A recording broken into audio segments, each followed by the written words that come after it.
जय हिंद।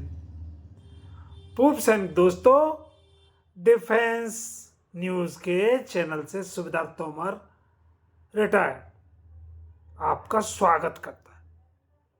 तो दोस्तों, मैं हमेशा की तरह आपको पता है कि मैं कोई आपको सनसनीखेज न्यूज देने के लिए या आपको बेमतलब के सातवें आसमान पे के 2 लाख के आपको एरियर दिला दूंगा और या आपको स्पर्श में ये आपको 4 लाख आपको क्रेडिट हो जाएंगे। ये सारे झूठे प्रोपेगेंडा वाला चैनल नहीं है। ये आपको यहाँ फैक्ट बताया जाएगा, टू द पॉइंट बताया जाएगा, फैक्चुअल बताया जाएगा, with full datas and fact के ऊपर जो बात होगी वो बात बताई जाएगी।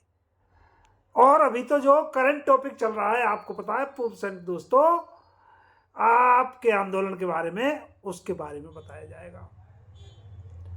मैं आपको, ये मेरा चैनल मैंने बनाया है सिर्फ उन्हीं को अच्छा लगेगा, those who are having sane mind. मतलब कहने का मेरे को प्लीज माफ करना, मैं इंग्लिश में इसलिए बोलता हूं कि कई लोग हिंदी नहीं समझते, उनके लिए इंग्लिश बोलना पड़ता है और फिर मैं उसका ट्रांसलेशन भी करके आपको बताता हूं कि मेरा चैनल सिर्फ उन्हीं लोगों को पसंद आएगा जो सच्ची बात पसंद करते हैं और जिनके दिमाग में कुछ थोड़ा बहुत समझने की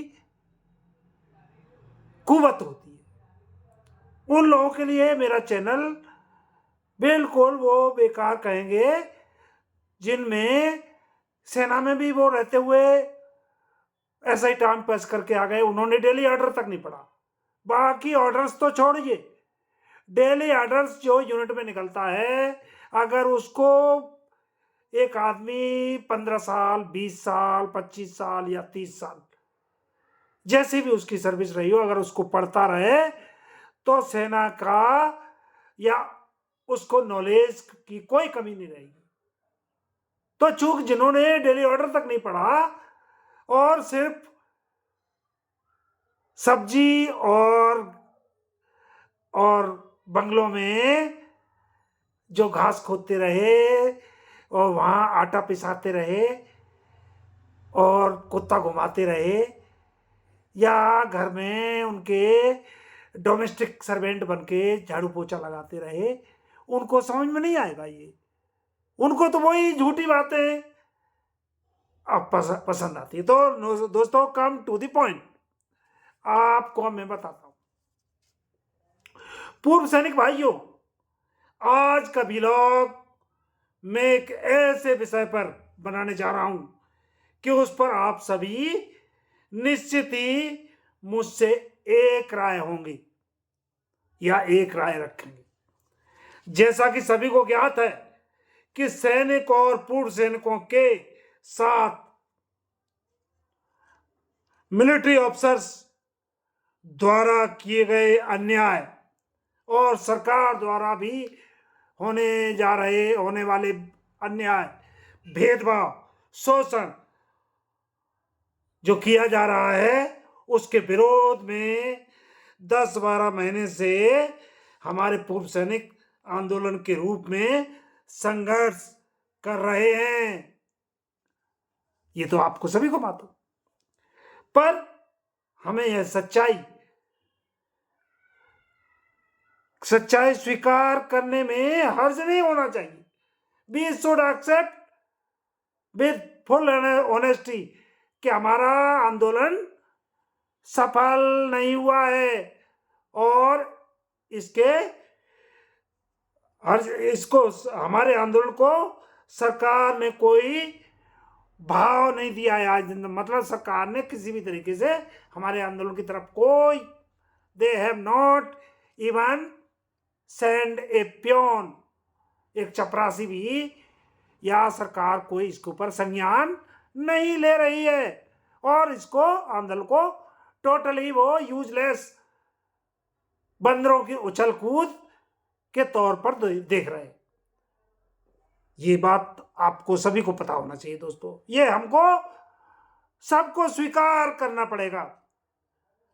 और इसका आगे भी अगर यही हाल रहा हमारे पूर्व सैनिक आंदोलन का, तो इसका आगे भी इसके ऊपर कोई कुछ नहीं होने वाला। आई वॉन्ट टू से विथ फुल ऑनेस्टी, जिसको अच्छा लगे वो ठीक है, जो जिनको अच्छा नहीं लगे वो भी अपना राय रखें।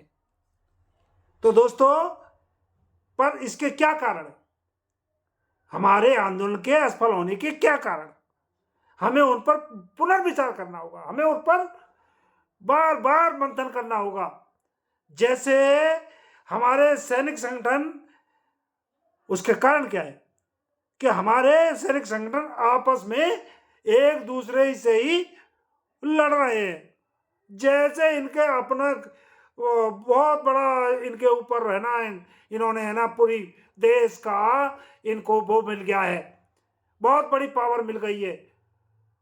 कल तक ये लोग सेना में, मतलब मेरे को बोलना में है ना जरा अच्छा नहीं लग रहा कि बहुत घटिया दर्जे के लोग इन सैनिक संगठनों के जो शीर्ष नेता हैं, उनको ये आपस में ही, इन संगठनों के शीर्ष नेताओं की ईगो, छोटी सोच और सेल्फिशनेस हमारे पूर्व सैनिकों के आंदोलन को सफल होने में बाधक बन रही है।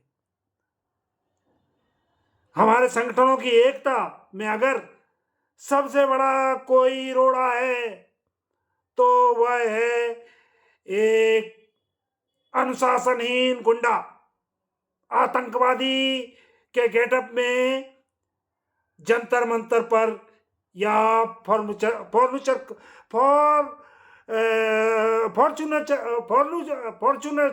फॉर्चूनर कार में वो वीडियो ब्लॉग बनाता। उसकी साइकिल की लेने की हैसियत नहीं थी।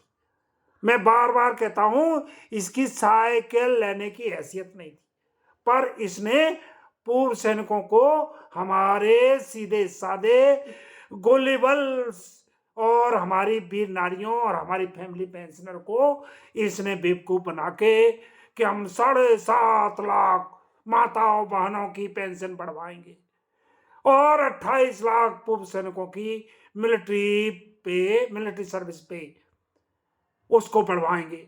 इसको अफसर से बराबर नहीं है तो बोलता है अफसर से ज्यादा करवाएंगे। तो इसने इतना लोगों को बरगलाया है, उनसे इसने चंदा जो वसूला है इनको कि हम आपका ये करा देंगे। कोई बोलता है डिसेबिलिटी बढ़वा देंगे। एक इनका ही मद्रास में बैठा है, वो तो कहता है कि आपको लाइफ टाइम एरियर का हर आदमी के अकाउंट में 5-5 लाख वो दिलाने का उसने ठेका ले रखा है।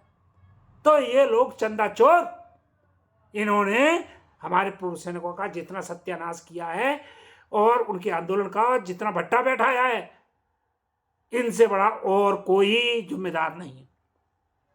तो दोस्तों, इस आतंकवादी विचारधारा से प्रेरित व्यक्ति ने जितना पूर्व सैनिकों के हितों पर कुठाराघात किया है, उतना तो शायद फौजी ऑफिसर्स ने भी नहीं किया होगा।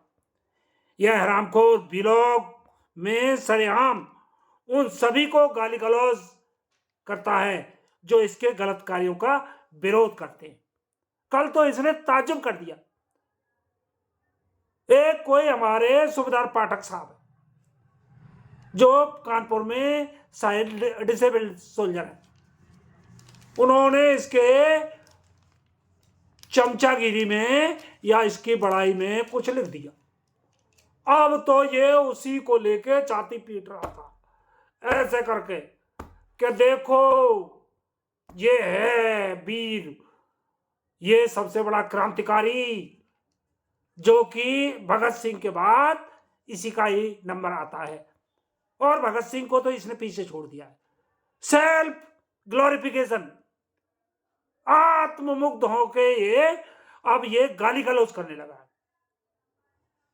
इसके ये क्या है, इसके गलत कार्यों का अगर विरोध करते हैं, जो भी इसके गलत कार्यों का इसके बारे में बात करता है उसी को ये गाली देना शुरू करता है। यह 20-25 मिनट के वीडियो में सिर्फ गाली और असभ्य भाषा का प्रयोग करता है। सबसे बड़ा पूर्व सैनिकों के बीच में अगर कोई गंदी मछली है, गंदी मछली नहीं कहेंगे, मैं तो ये कहूंगा सड़ा हुआ व्यक्ति है। इसने पूर्व सैनिकों और हमारे पूर्व सैनिक इसको बड़ा इसकी वाहवाही कर रहे हैं। इस हरामखोर ने अब जेसीओ और एनसीओआर के बीच में अपने दुष्प्रचार द्वारा खाई पैदा करना शुरू कर दिया। अब ये ऑफिसर्स तो हो गए दूर, अब तो इसने जेसीओ और ओआर के बीच में ही इसने एक बहुत बड़ा खाई डालना शुरू कर दिया। अब ये जेसीओ को भी गाली देना शुरू कर दिया और कहता है कि हम 90% है ओआर और जेसीओ 10% है। ये जेसीओ को अब कहता है कि मैं तुम्हें ठीक करूंगा। तो दोस्तों आप सोचिए, आप कहां खो रहे हैं। मैं बड़ी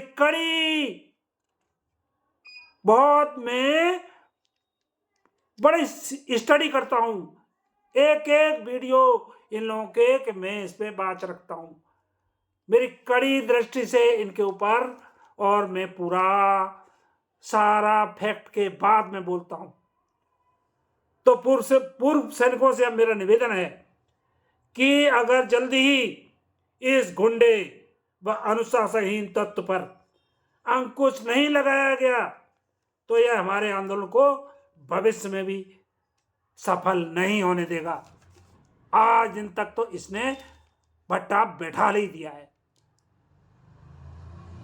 ये सारे लोग देश को और पूरे देश में हमारे सैनिकों को बरगला रहे हैं, दुष्प्रचार कर रहे हैं और चंदा चोरी द्वारा अपने बैंक बैलेंस को बढ़ा रहे हैं। तो आप लोगों को सोचना होगा दोस्तों, हमारे आंदोलन को हमें बढ़ाना है, लेकिन क्या इन तरीकों से हमारा आंदोलन सफल होगा? आप सोचिए, सरकार भी हमारे ऊपर एक एक निगाह रखे हुए है। अगर हम ऐसी ही हरकतें करते रहे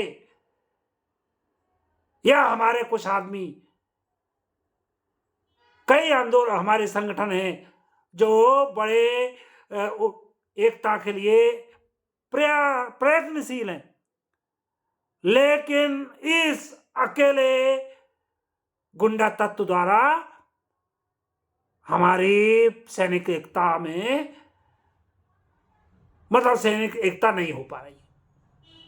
तो दोस्तों, आपको पूरे भारत में हमारे सेटल्ड जेसीओज ओआर, अगर पूर्व सैनिक जेसीओआर, आपको अभी दोबारा सोचना होगा। आपको खालिस्तानी आतंकवादियों के दुष्प्रचार द्वारा किया गया उस जो कनाडा से ये विचारधारा चल रही है, वो हमारे सैनिक आंदोलन में के कंधों पर चढ़ बैठी है, मतलब उसको हाईजैक कर लिया है। तो दोस्तों, आप इस पे विचार कीजिए और ये मेरा पॉइंट ऑफ व्यू है। I may be wrong.